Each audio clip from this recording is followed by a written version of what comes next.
seminar, right? So this is just going to be going over a quick overview of Hsc Preliminary, a bit about how scaling works, a bit about subject selection, and then just some techniques that we'd like to impart you guys with, right? So first, we'd just like to introduce ourselves, right? This is Matthew. And I'm Matthew. I'm a third-year commerce law student at UNSW, and this is Raymond. Yep, and I'm a third year studying commerce and computer science, also at UNSW, right? And so these are respective subjects that we did inside of year 12. So I personally did English Advanced, Extension 1 Maths, Extension 2 Maths, Physics and Chemistry. So I leaned more into the maths side of things. Yep, and I did very much the same subjects, but with a heavier focus on English. So also did modern history, which is more of like social science compared to Raymond. But most of our subjects are pretty much the same. So just going on into the preliminary course, right? This is going to be your 11th year of schooling, and it's really just a taste of what year 12 is going to be, right? You're going to need to take at least 12 units worth of subjects, and at least 10 of these units are going to be carried over into Hsc year. And you're going to need a compulsory 2 units of English. So this subject distribution, right, here is kind of what maybe a prelim unit distribution would sort of look like, right? So there are only 3 terms in your preliminary year, so the pace is quite hectic, right? To just sort of like mirror the intensity of Hsc. There's going to be a prelim assessment in late term 3, which is happening about right now for year 11s. And it's important not to neglect these because early like offer programs, you know, from certain unis, which just can reduce some stress in Hsc year, knowing that you do have an offer lined up, right? Now we're going into the Hsc course, right? This is going to be your 12th and final year of schooling, and at least 10 subjects are to be taken, with 2 units of English being compulsory, right? And the caveat that at least 10, right? What does that mean? You can take 12, you can take 14. But the thing is, right, only your best 10 units plus English are going to count. So going back to these 12 units here, right, your English will always have to count. So despite this being one of the lower marks, your English Advanced always will count. Now what's going to happen next is we're going to see what's going to be your next highest mark, which is going to be 77, then your 75, then your 62, then your 58, right? So this 55.8 will not count, right? Because this is your lowest mark here, and only your best 10 units count, right? But English always counts. Year 12 is going to be a full 4-term study. So this is going to be term 4 of year 11 to term 3 of year 12. So right now, year 12 students are about graduating next week. So your trial Hsc is going to be before your graduation, and it's been completed, you know, just now by the year 12s at least. And from your graduation until your exams actually start, you're going to have a study break, right? Study break means you don't have to go to school, and you're hopefully going to be at home studying, right? No games, nothing like that, right? And at the end of term 4, so this is this year's timetable, for early October all the way until like early to maybe mid-November, you're going to be sitting Hsc exams. And generally this starts with English and historically has ended with the sciences, and maths somewhere in the middle. Okay, so now we're going to move on to what actually counts inside of your Hsc. So Hsc is going to be made up of 2 components. This is the internal marks. It's going to be based off of your school assessments and given as a score out of 100, or like a percentage, right? There's generally 3 or 4 assessments that go towards this task, and it's going to be at the school's discretion, right? Maybe 3, maybe 4, but it's going to add up to 100. These marks get passed on an ESSA, and these marks are going to be scaled, right, according to your school's performance inside of Hsc, right? And then next we have external marks. These external marks are going to be based off of your exam room mark, so how well you did on the day, right? It's again a mark out of 100, and it's going to be a mark based off these band descriptors. So this one is, I think, for one of the sciences. It tells you what skills a student at each band should really have. So what a band 1 student should have. Band 2, 3, 4, 5, 6, right? And obviously it gets more complex as you get into 6, but you are marked based off these band descriptors, based off what a committee thinks, right? Your paper qualities, right? So if you want to take some photos, yeah, you guys have time. All right, so we talked a bit about scaling, right? And how the internal marks get scaled. The problem with school assessments, right? Exams are not standardized. some school might have an easier exam, some school might have a harder exam, right? Is it fair that you go to school, give you harder internal exams, right, and you get a worse mark in HSC? No, it's not that fair, right? So to standardize it, they're going to go through a procedure. So this is the example provided by NESA. It's going to make it more fair between schools, and this is just for 6 students, right? Sample. So obviously, in a bigger sample, a bigger school, this is going to change, but this is a model for what happens. So we've prepared a neat little animation for you guys. So what NESA tries to do first is, you can see here, they tried to match the mean. Examination mark means the mark on the day, right? How your school did, or like your cohort, assuming this is a school of 6 people, did on the day. Your school assessment mark is your marks from school, your internal marks, coming into the HSC. So because A was rank 1 at their school, they're going to get the rank 1 examination mark as their school assessment mark, right? And then the rank 2, all right, going to get the rank 2 examination mark, right, as their mark. And this continues, so on and so forth, right, like that, like so, right? And that's just generally the gist of it. So this is the process, and I'll show you now on the next slide what the marks end up being. So it's not exactly matching 1-to-1 the examination mark, but you can see that the assessment marks are always in order. This guy got around 77, so 72, 74, 80, around that number, right? So that's how they moderate it. But there are 3 golden rules that NESA tries to follow. 1, they try to keep the average the same. 2, they try to keep the highest mark and the lowest mark the same. So you'll see before that they were the same, right? The 50 and the 50. Right. So now next, we're going to move on to the scaling of external marks. So how do you make the HSC as standardized as possible? Obviously, difficulty between years is going to vary, right? One HSC might be harder than another. So what happens here is there's going to be scaling of external marks. A board of judges are going to look at each individual question and think, what would a band 6 student have gotten for this question as a mark? A band 5 student, etc., so on and so forth, right? So here we've got something similar, right? This is from I think, chemistry marking criteria. You can see how it's sort of segregated the bands, right, by mark level. They get these marks for a band 6 student and a band 5 student. They add them together for a cutoff mark. This cutoff mark is saying a barely band 5 student or a barely band 6 student should achieve this mark inside of the exam, right? So next, what's going to happen is they're going to start looking at the multiple choice, start looking at the performance of these papers. So say they got a band 6 paper, a cutoff mark of 80. They look at this paper and they look through every single response. They think, is this a band 6 quality response, yes or no? Maybe it's like a band 5 quality response. What they're going to do, get that 80 cutoff mark of a band 6, bump it up to 85. Maybe it's a high band 6 response. They're going to get the 80 cutoff mark, bump it down to 75, right? So they're going to adjust it. After the judges are all done, they're going to average up the marks and get their final set of cutoff marks. Then they're going to pass these cutoff marks into a standards committee. This standard committee are very experienced HSC markers, very experienced judges.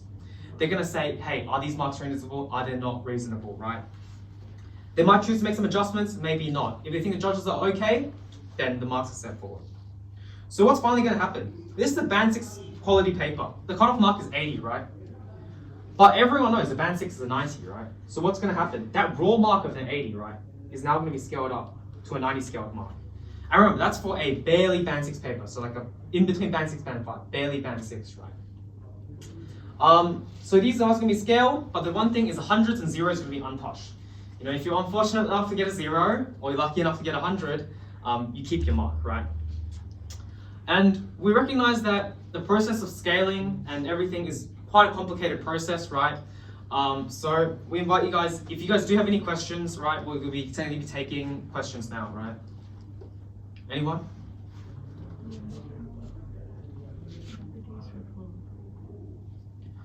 Can you please go to scaling of internal marks? Internal mark scaling, yep. Do you want to see the animation or just the static screen? The static screen. Okay.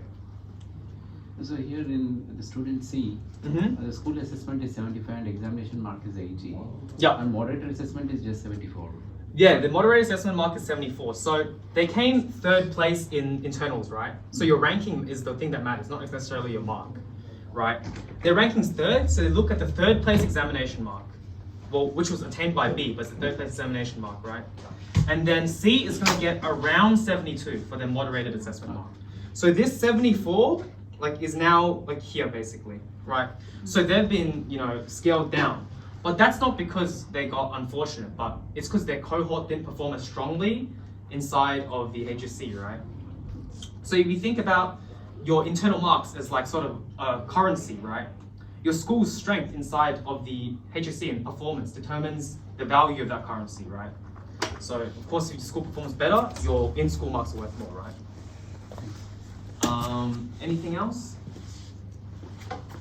All right, if not, we'll be moving on to assessment requirements, exam result distribution, and a bit of on-course selection, right? And Matthew will be covering that. Okay, so with your assessment requirements, this is for the preliminary course. Will be 3 formal assessment tasks, of which the minimum weighting would be 20% and the maximum would be 40%. So only one task can be a formal written examination, and what that entails is a formal written examination is one which includes all the information that you've learned all the way from the start of preliminary to the current point of time at which you take the course. So this is typically done in half-yearly or yearly intervals, but because of the nature that there could only be one covered by your school, it's typically reserved only for yearly exams. So at the end of year 11 and at the end of year 12, you will be doing a formal written exam. There's also extra subject-specific requirements.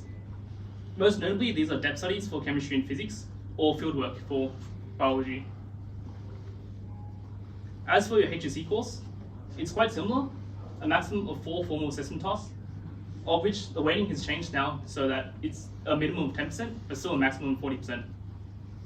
And still only one task can be a formal written examination, but it's also subject to an additional caveat that it can only be weighted at a maximum of 30%. And as before, there are also specific requirements such as depth studies and fieldwork. As for how you actually receive your results and the course selection process, here your school gives you your NESA number, which is a student number, but you have to set up your own account. You use this to receive the results when they're released, but you're also given a UWork account, of which you make your degree and university course selection. Here is a UWork guide that takes you through the process. So here, you put down your process, your preferences, then you sit your exam, you get results back, then you get offers, and then you can accept or reject offers, depending on which one you like. As for distribution of results will be given online on a per subject basis, as well as your ATAR. So your ATAR is specifically given within the 7 AM to 9 AM time period, and it's given to everyone at the same time. Your exams are also standardized, so that generally speaking, for every 100 marks you can obtain, you should sit a 3-hour paper. But there are also some caveats to this. So English Advanced, for example, is a 2-paper exam, paper 1, paper 2. And also extension courses have their own different timetables. So now that we've covered the general idea of what the preliminary and HSC course entails, we're moving more in depth into some of the subjects. So this is English Advanced.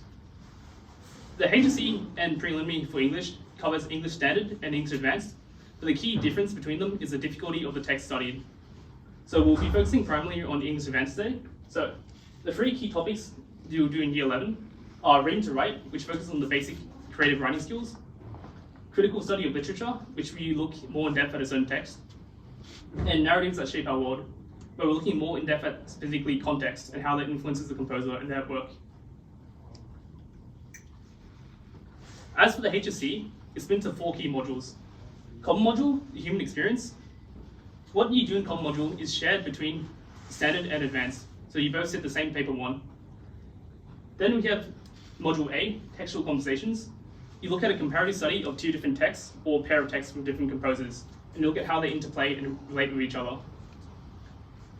Module B, critical study of literature, is quite similar to preliminary, in which you look at in-depth at a specific text. So you're looking at critical reception of the text, different features and forms of the text. So for instance, I did King Henry IV, which is a play by Shakespeare, but you could do a different text type. And for module C, craft of writing, is similar to the first in year 11, in which you're looking at the creative writing process, so stuff like reflections. But you're also asked to assess on 3 new different types of text. So you have your discursive text, your creative text, and your persuasive text. And you have to write a reflection based on these that you write. So going more in depth into each paper, paper 1 covers the common module and is shared between standard and advanced. So what is covered in this exam is a comprehensive and extended analysis questions based on different texts they give you, which are unseen before the exam, as well as an essay for your prescribed text. For paper 2, this covers modules A, B, and C. A and B relates to essay writing, of which you're given an essay response question, and you have to write an essay for it. But part C, module C, is quite different. You're given a stimulus, so for example, we have an image, and you're asked to write either a creative, discursive, or persuasive text. Note that sometimes module C will also include a reflection component, and you have to carefully look at the weighting to determine how much time you have to spend on your reflection. Typically, what a reflection entails is reflecting on different influences of the text you've studied and the syllabus itself on your creative piece. As for extension 1, this can only be done if you take English Advanced. So what extension 1 covers is a common module, literary worlds, as well as two electives, of which you pick 3 prescribed texts at your school's discretion, but you also choose 2 related texts of your own to use as comparative study. So here are all the different electives that your school may choose. As for English Extension 2, it's quite unique in the sense that it doesn't necessarily have an exam, rather it's more the process of creating a work. This is referred to as your major work. This will typically be a creative piece that you write throughout the entire year, of which you should dedicate at least 60 hours to writing it. So you go through the entire writing process, like editing, drafting, and refinement. You also have to keep a note of all your work in your journal, which documents the entire creative process, as well as you give a reflection at the end, detailing the creative process that you underwent and how you created your work. This is the exam structure for English. So paper 1 covers only the common module. As said earlier, there will be extended response questions as part of section 1, and section 2 will cover an essay relating to your prescribed text. The entire exam will be 90 minutes. Paper 2, as said earlier, covers modules A, B, and C. Modules A and B will be essays. Module C will be a creative, persuasive, or discursive piece, and it may or may not involve a reflection. And now for English Extension 1, you're given a 2-section paper, Section 1 for common module, and Section 2 for your electives. And of course, there is no exam for Extension 2. So I'll pass it off to Raymond to cover maths. Yeah, but before that, we'd like to invite you guys, if you guys have any questions to ask about English or would like us to circle back on any of the slides, we have the time here now. Yep. About the assessment criteria, it was mentioned that one would be a written task. Does that hold good for all the subjects like vocational courses? So vocational courses for the formal written assessment. So what a formal written assessment is it's defined as something that assesses all your knowledge learned from the start of the course up until a certain point. So for vocational courses, it will be up to the discretion of the school, obviously. But we encourage you to, if you're thinking of undertaking a vocational course, or to find the resource that your school is going to offer you, because every school is going to be a little bit different, right? So we encourage you to find your school's specific information on that. But in general, for courses with more like written style examination, that's the policy, yes. So when you said English compulsory in Hsc, so it is extension 1 and 2, including the advanced English as well? For English, only 2 units is compulsory, so you can take either standard or advanced as your 2-unit subject. All right. Yeah, so either standard or advanced. Any others? Anything else? All right. If not, then we're going to kick it off with maths, yeah? So for maths, it's going to be split into multiples. So the ones that aren't on here are Mathematics Standard 1 and Standard 2. They are the most popular maths, but they're the ones that are like a bit lower in difficulty. for this presentation, we're going to be covering Advanced, Extension 1, and Extension 2. So for maths, it's designed on a system that when it's called extension, it's used to extend on your knowledge. So inside of the advanced course, you can be covering these, right? Calculus, trigonometry, functions, statistics, probability, and financial maths. These are going to be the core of your senior mathematics, yeah, in years 11 and 12. And then extension 1, you do have further calculus, further trigonometry, further functions, right? And these are just maybe harder questions or more powerful techniques that they're going to be able to teach you inside of the extension 1 course, right? And then the newer things inside extension 1 would be integration. So this is a bit, maybe like a bit harder integration. It's basically further calculus, right? And then they have combinatorics and binomial distribution, which is both a mix of statistics and probability. So these two are very much related to statistics and probability. Whereas something like vectors, it's to do with movement, right? And forces and all stuff like that, right? Vectors is very much related to, I'd say, trigonometry and calculus, but you can incorporate a wide variety of subjects. And then finally, you have proof by induction, which is to do with the nature of mathematics and proof itself. And then next we have the Extension 2 course, which is the hardest mathematics course that is currently offered in New South Wales. Again, they go into advanced calculus, advanced trigonometry, and advanced functions, right? And they have further integration. So further integration, they can teach you, again, some more powerful techniques to tackle integration questions, right? But then the new ones they're going to be adding in, right? Again, your further vectors. But the new ones they're going to be adding in is classical mechanics, complex numbers, and the nature of proof. So just starting off with classical mechanics, it's somewhat an extension of vectors, right? Again, it's to do with movement, except they're going to add in things like pendulums and force diagrams, right? And then we have the nature of proof, which is to teach you different sorts of proofs. So proof by contradiction, and then all sorts of things like that, right? And it's just about the nature of mathematics itself. The hardest one here would maybe be complex numbers, right? Because complex numbers breaks a rule that you've been taught throughout your entire schooling career. The fact that anything squared must be positive. They go into the imaginary plane with something called I, right? And this may have questions that affect every single other topic that you've previously learned, all right? But yeah, there's going to be 3 different sorts of exams. One for advanced, 3-hour exam at 100. 2-hour exam, it's going to be at 50 because extension subjects is a 1 unit. And then extension 2 is a 3-hour exam out of 100. Now, if you do end up sitting the 4-unit course, you do not actually have to sit the advanced exam. So you always only have to sit a maximum of 2 mathematics exams, right? And then next we're going to be moving on to the sciences. So the 3 biggest sciences are physics, chemistry, and biology. In this order, biology is more popular than chemistry, which is more popular than physics. The more maths you throw in generally, the less popular it becomes, quite unfortunately. But yeah, let's get stuck right in. So for the sciences, it's a very systematic structure. It's going to be split into 8 modules, right? Modules 1 to 4 are going to be covered inside of the preliminary course in year 11, while modules 5 and 8 are going to be covered inside of year 12. You're going to have at least 35 hours of practical investigations in each year. So if you do enjoy that aspect of science right now, maybe for your preliminary course, you could consider picking up one of the sciences, right? And then before we mentioned assessment requirements, we did mention there's going to be an extra subject-specific requirement. So for things like physics and chemistry, this is going to be a depth study.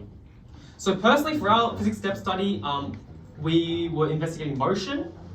So, we had some fun. We went to Luna Park for a day, it was a school excursion, and then we had to fill out a worksheet, right? But these are the depth studies. You're going to have to investigate further into a specific syllabus point that your school's going to set out for you most of the time, right? There's going to be 1 in both years 11 and 12, and it formally counts towards your internal mark. But not only that, it's a very good proportion of your internal mark. So it's anywhere from 20 to 40%, depending on what your school wants to set, right? So if it's up to 40%, that's almost half of your internal mark coming straight from your depth study. All right, so it is quite important. But that's just the general overview for science. We're going to be digging into each individual subject now. So starting things off, we have physics, right? Physics is again split into 8 modules, And each module inside of year 11 is very strongly linked into the year 12 course.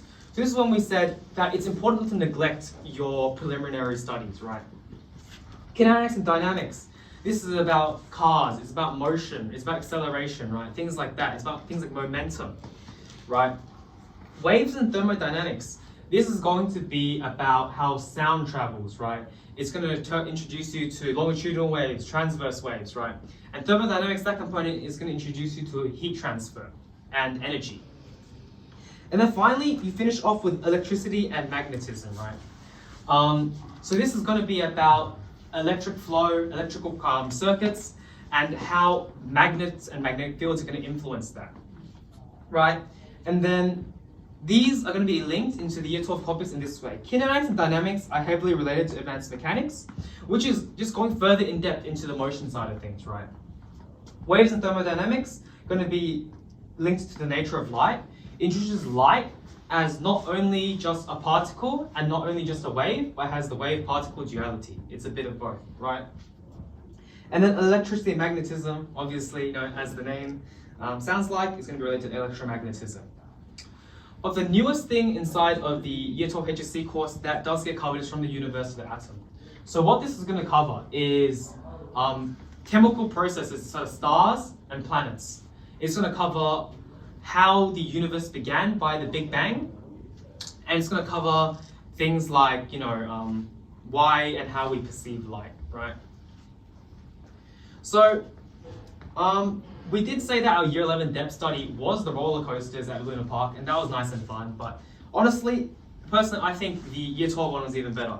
So, our school got these kits, off AliExpress for $5 each. And they basically made us build this fan-powered, DC motor car, right? And here you kind of bring all your knowledge together. So one, what they're gonna have? You're gonna have motion, right? So motion is going to be an advanced mechanics portion of your course. Two, it's gonna have the electrical circuits, right? So here we have to learn how to solder, right? Put on a switch, right? Solder on a switch here, and use that kind of stuff, right? Use our electricity knowledge from there. So we're to design our own car and make sure it was aerodynamic, right? Didn't flip over or anything.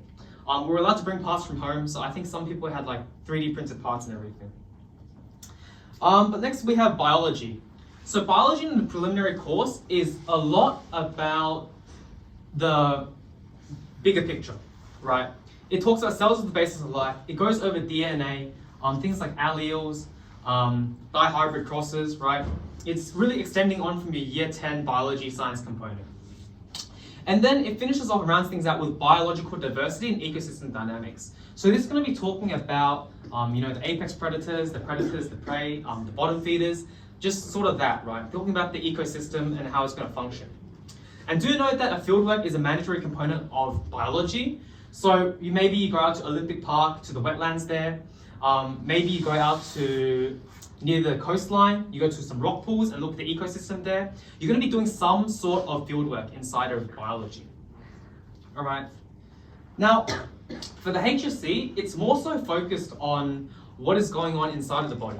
So it's going to cover things like heredity. So heredity is what characteristics you're going to inherit from your parents and all of that stuff. You're going to cover genetic change, which is to do with gene mutations due to things like radiation, etc. Infectious diseases, non-infectious diseases and disorders, and again, fieldwork is going to be mandatory inside of the HSC course, right? Fieldwork is just mandatory in biology, right? And then next, I want to pass this on to Matthew, who's more specialized information about chemistry. Alright, so for the preliminary course in chemistry, looking at property and structures of matter, so looking at different types of stuff like atoms, all the basic building materials of everything you learn in science. Module 2, Introduction to Quantitative Chemistry. So this is quite an important module because pretty much all the calculation style questions you'll do in chemistry from then on will be based on these key concepts that you learned in Module 2.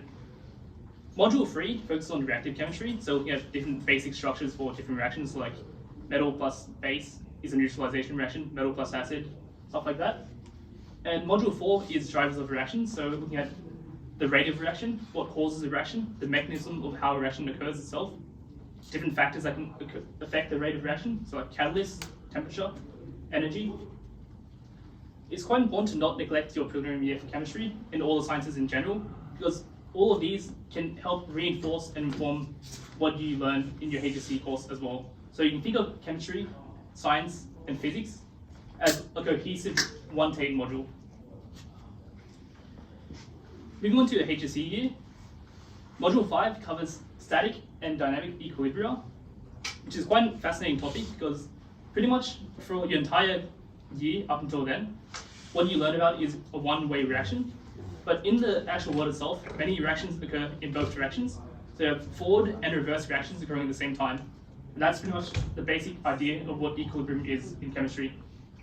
Module 6 covers acid-base reactions in more detail. Module 7 covers organic chemistry. So here we have some perfume. This is an example of an ester. It's responsible for different forms of smell and fragrance. And Module 8 is of particular importance because it uses all the knowledge you used and gathered from Modules 1 through 7 and applies them in a practical sense. So you can do stuff like using different indicators to test the pH of soil, or using different techniques to evaluate an unknown structure based on the different wavelengths that are absorbed when you hit it with UV light. And quite interesting actual practical applications of science. As for the depth study, this will typically be some sort of reaction or experiment that you do in class. So as for us, we did titrations, which are a special form of neutralization reactions, of which you have an unknown substance of unknown quantity and concentration. You react it with one of a known concentration, and you look at how much is needed to add in order for a reaction to occur. So this is evidenced by the change in the solution indicator.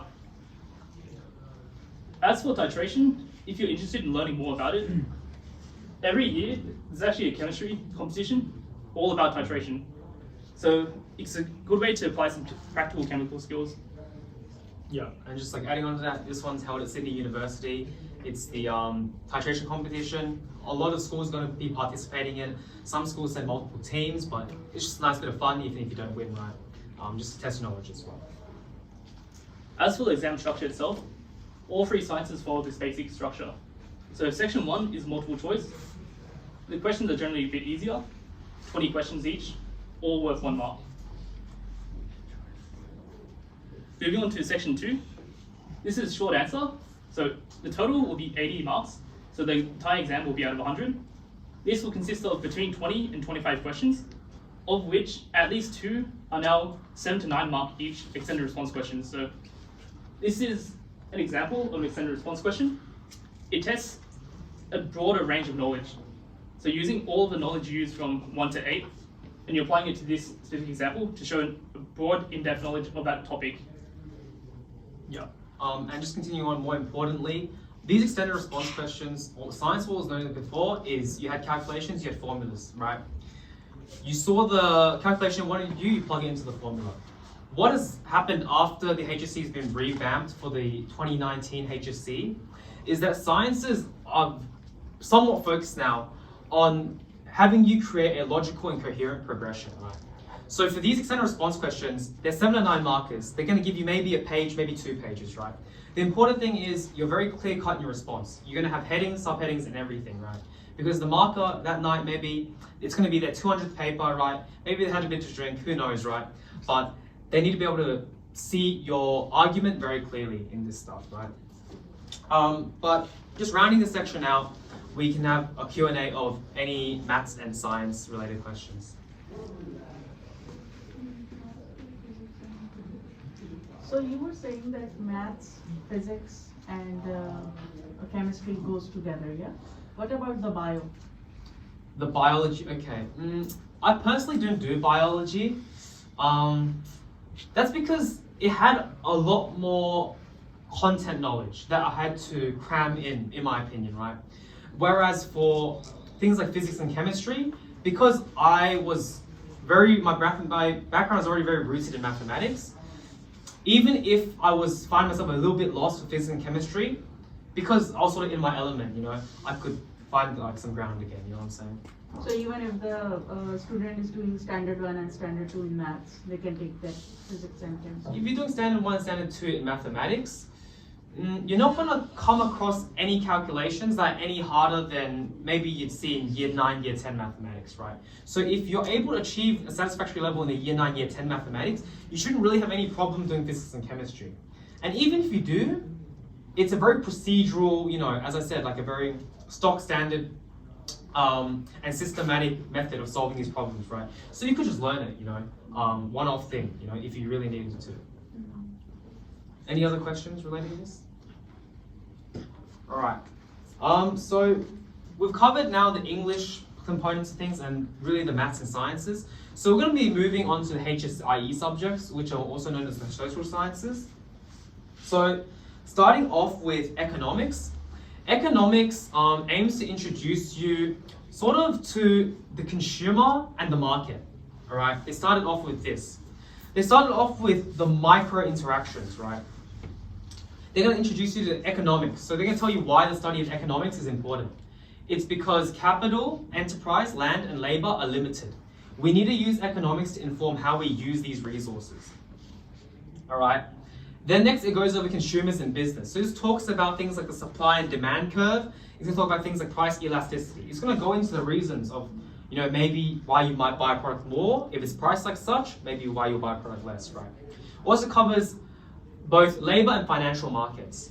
So this is going to be things like labor surplus, labor shortages, right? And it's also going to cover a little bit of government and the economy. So price floors, price ceilings. So maybe one example of price ceiling we've seen recently is the fuel price excise, right? The government has come in, stepped in, and caps the price on fuel to make it affordable for everyone, right? So that will increase the demand for it. So they're going to explain things like that. Whereas this is actually to help you kind of transition into the HSC course, because the HSC course is more about the global side of economics. It's about the global economy and Australia's place into it, right? So it goes over a little things about international trade and things like that. But do note, because these social sciences courses, just in general, were made around 2012, it will focus more in these two parts on the two biggest things that happened inside of that decade. One, the 1990s Asian financial crisis, and two, the 2008 global financial crisis led by the US mortgages. And they go over a little bit on how the RBA aims to manage the economy. So maybe it'll give you a little insight on why they're increasing the interest rates now, right? And then what kind of follows after economics is going to be business studies. So again, with a lot of these social science topics, they're going to cover the big and the small. So business studies, first they cover the big picture. The nature of business, right? Then business management, and then business planning. So I think the numbering's a bit messed up here. But this is what they cover. So nature of business, they're going to tell you, what is the purpose of a business, right? Right, it's for the profit motive. But they also go over a little bit about CSR, which is corporate social responsibility, right? Does it make sense to make money if you dump all your pollution out in there? They go over a little bit of that, right? They go over business management and business planning. So this is going to be things like your break-even analysis and your SWOT analysis, right? And then inside of your HSC course, they're really going to zero in on each individual aspect of the business. So that's going to be your operations, your marketing, your finance, and your human resources. So the finance component, they could go over things like maybe the balance sheet and the income statement for a firm. The marketing, they could go over different things like premium price marketing, and then operations and human resources, of course. And then, as Matthew is studying law himself, it's appropriate that I pass it on to him for the legal studies component. Alright, so for legal studies, the preliminary year covers 3 basic concepts. Legal system itself, so we'll get different branches of government, the judiciary, legislative, and executive branch of government. The individual and the law, how they relate to it. So stuff like tribunals, crime, the criminal justice system. And number 3, the law and practice. So looking at practical applications of how law works for an individual's daily life. So here we have a picture of the High Court.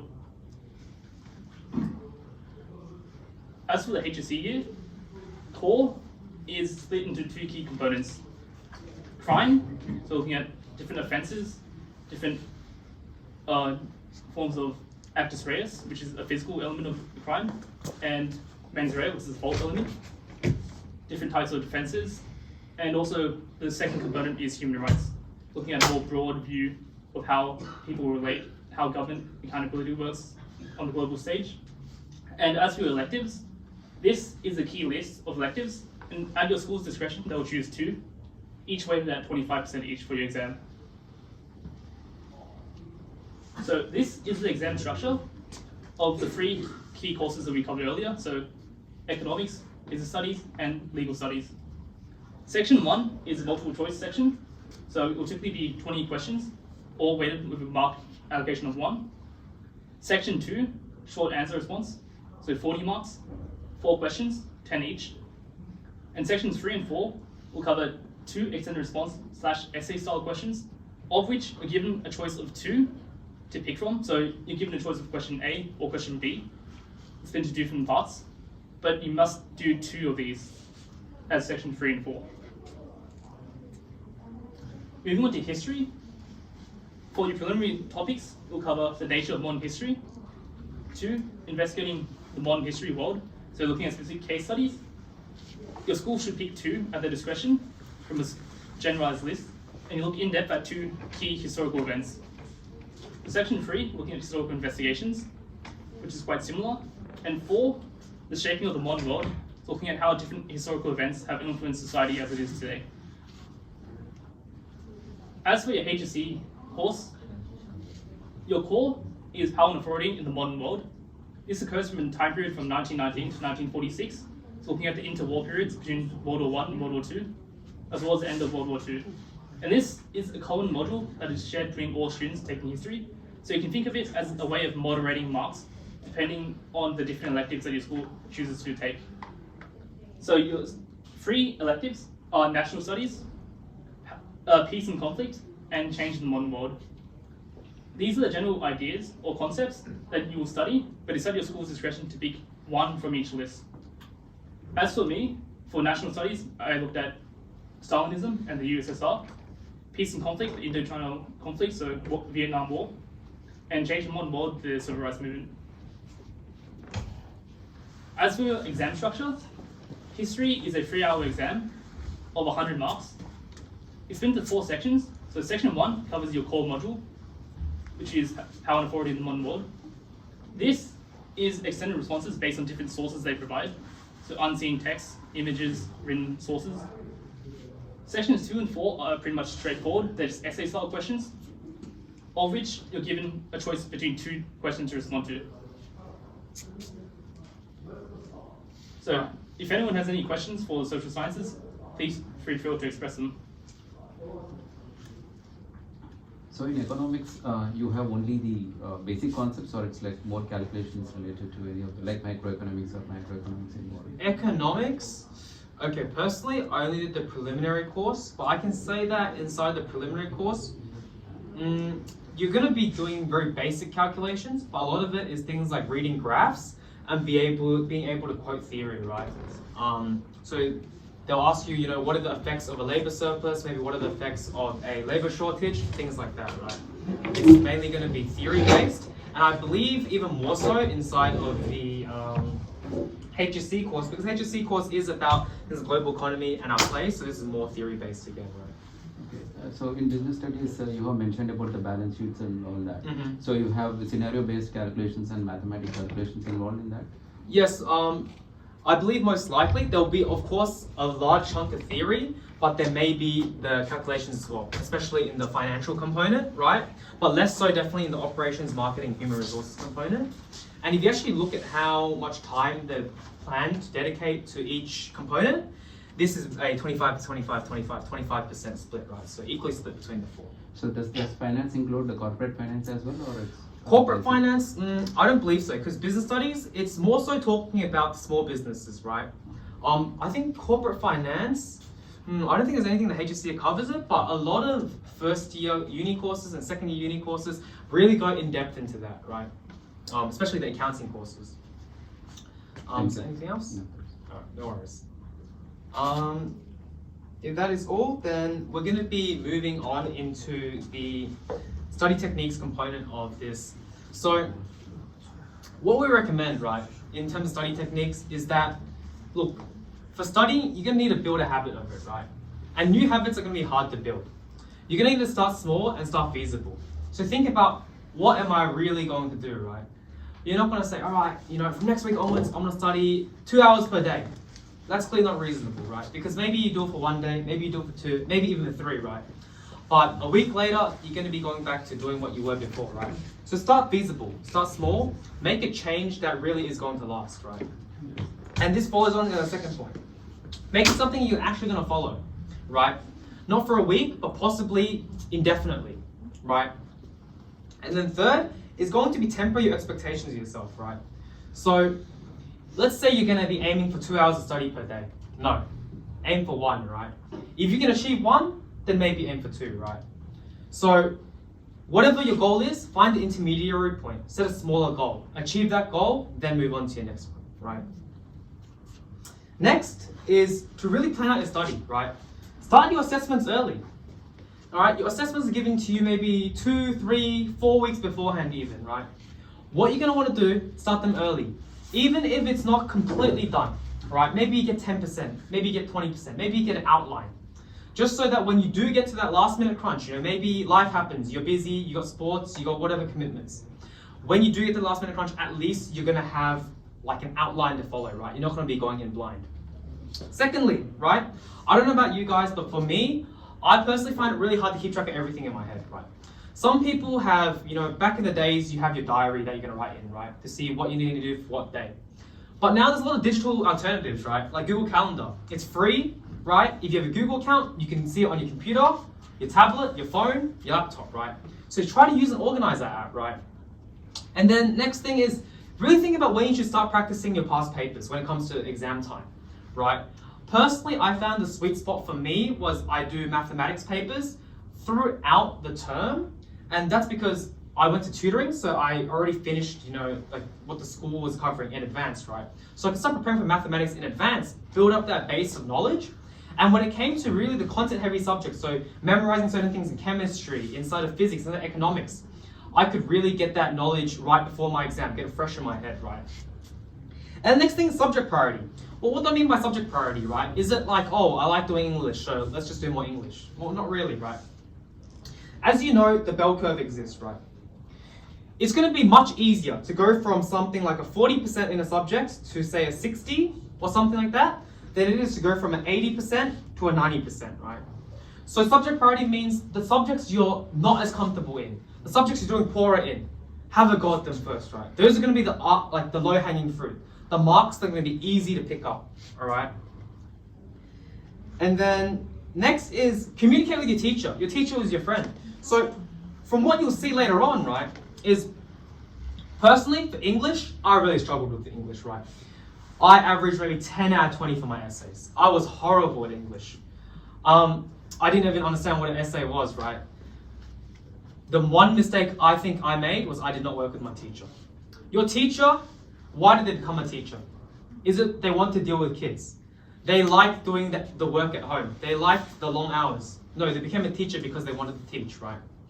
So if you have an essay, right, that you've written, you want some feedback on it, send it into your teacher, email them, all right?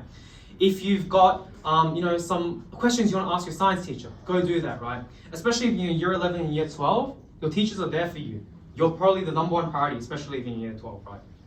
And again, don't be afraid to ask questions, right? Sure, maybe you look dumb in the second, right? Maybe you look dumb for even 2 days. But in the long run, right, you'll benefit from asking questions and being fearless when asking questions, right? Now, personally, we're now going to share what we found out were the biggest hurdles for us. So, personally, maybe for me, it was poor time management, right? I didn't plan out my time properly and I didn't take responsibility for myself. So we're throwing going on Google Calendar, setting these deadlines, right? What happens when we miss a deadline? Do we say, oh, maybe I'll do it tomorrow? When you miss a deadline, what you should really be doing is number one, analyze. Find out why I missed the deadline. Was it because of a one-off event? If it's a one-off event, we can't help it, right? Next time I just won't miss it. Or is it because of a systematic issue? Maybe you're on your phone too much at night. You're sleeping too late, which makes you, you kind of tired in the morning. When you come back from school, you just want to go to sleep again, right? And after you analyze and figure out the reason why, how can I fill in this deficit? what am I going to do to make up for this? So say I missed out on this yesterday. When can I schedule it in the future, right? So there's that. But then going back to being disciplined, right? Think about how much time you actually waste on your phone. 30 minutes here, 30 minutes there, right? In 30 minutes, think how much you could really learn and pick up, right? 30 minutes a day, a week, that's going to be what? It's going to be 3.5 hours in a week if it's 30 minutes a day, right? 3.5 hours a week, 1 year is what? 52. That's going to be 150 hours. Think about what you can achieve in these 150 hours, right? Next, environmental factors, right? Quiet study spaces and removing distractions, right? So for me, what I loved in school and what a lot of kids love, computer games. Look, you put my computer in front of me and you put my schoolwork in front of me, what am I going to choose? What's every other kid going to choose? Computer game, right? So what you can do is you can find a sort of quiet study space to sort of remove distractions from yourself, right? And in my opinion, that's where, for me, tutoring really helped, right? It's not only that you learn the concept in advance, but a lot of tutoring places, right? So for example, this one, I think there's a study hall down there, right? Nice and quiet, air conditioned, there's cold water for you at any time, right? There's restaurants nearby if you're feeling a bit hungry, right? And sure, you can get the same space at a library, but the thing about library, maybe a bit noisy, the quiet spaces might be all booked out. And then secondly, let's say you now run into a problem while you're studying, right? There's a concept you don't quite understand. Here is availability of teachers on demand you can ask, right? If you need to clarify a concept. And then next thing is, when you're setting goals, set SMART goals. So this relates to the problem we said before, right? Specific, measurable, attainable, relevant, time-based, right? So the biggest ones I'd probably say are attainable, somewhat measurable, and time-based, right? Time-based is it in a reasonable time frame, right? When do I want to achieve it by? Does it make sense that I want to achieve it by this time? Attainable means be realistic, right? Sure, anyone can say, I want to be number one in my school. But set a smaller goal, set it in between. How are you going to be number one in your school? Lay out the journey, lay out how you're going to do it. And measurable. Let's say, I want to get better in mathematics. What does better mean? Do you want to improve by 20 ranks at your school? Do you want to improve your average by 10%? Tell me, what does better mean, right? Measure it, right? So this is where we say quantify it, rank, mark, and keep goals small, as I said. Because the thing is with people, is you're driven by dopamine, which is why these mobile phones and games are so good, because they deliver dopamine to you, right? When you have a big goal that you spent hours and hours towards conquering, and you're not even halfway there, what are you going to feel? Demotivated, lost. Instead, set these small goals. Conquer these small goals, all right? Celebrate these small victories until you can finally achieve your big one, all right? And next, it's burnout, right? If your kid has been working so hard since kindergarten until year 12, that's 12 whole years, all right? Take some breaks. Holidays are that, right? Let yourself have a week or two off, right? Maybe have a hobby, somewhat reward yourself, right? It's important. What we're teaching here is to keep in control, is to keep disciplined, right? It's to be able to say, if the computer game is in front of me, right, I'm not going to touch it until I do this. Or you're going to make a conscious effort to avoid these distractions altogether, right? So, personally for me, I went to a selective school after year 6, right? And the thing is, you can still get a bit distracted, right? So for me, this was my year 10 half-yearly report. So I was coming 190th in English out of 206 kids. My rank in mathematics was 122 out of 206, right? Maybe it's not the best view there. But I was below average in some, middling at best in some others, right? So personally for me, after the year 10 half-yearly, I said, that's it. It's time to, get a bit more serious. So I chose to go to tutoring, because before my dad put me in tutoring. And like every other kid, I said, no, I don't want to go. I want to play games at home on Saturday. Right, I don't want to sit in tutoring center. But in the year 10 half year, I realized there's a problem and I have to address it. So I ended up going to tutoring, and for me, it was being able to find someone to guide me. And when you go into a class, there's a sense of competition in there, right? So that's helped me really improve at mathematics the most, because that was more content-based and knowledge-based, right? And it requires your brain to think in a certain way. But for English, Again, I said before, my biggest mistake, not working with my teacher enough, right? But I realized that later on, right? These are my HSC results, what I ended up getting as my results, right?